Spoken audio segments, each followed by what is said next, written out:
When we keep saying things here, it looks like we don't know what we are talking about, and everybody just goes off on this social media and media frenzy. Once a manager starts struggling, the next thing is, oh, sack him, sack him, sack him, without really putting things into proper perspective and a context.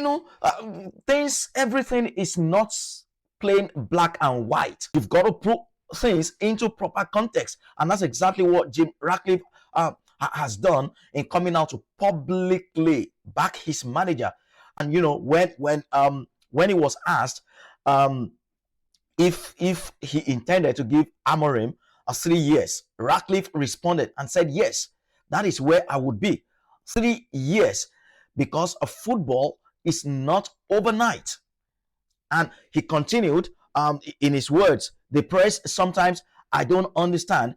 They want overnight success. They think it's a light switch.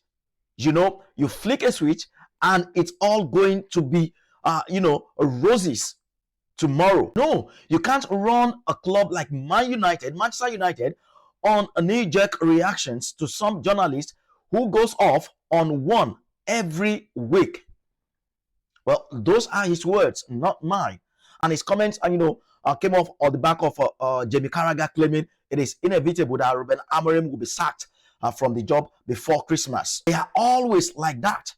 Pundits, ex-players, they are the ones ruining this club called Manchester United. Even Ruben Amorim said it recently that a media criticism and criticism from ex-players are getting into the minds of his players. They've hired a manager. Let him do his goddamn job. Yes, results are not great right now. Jim Ratcliffe alluded to that fact. But they also understand that it won't be overnight. We can say that performances have, drastically improved from what we saw last year. And I keep saying it here, contextually, how many players has Ruben Amorim brought into the club?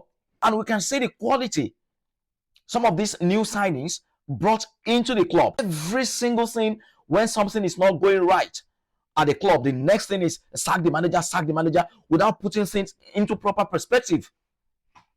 Right?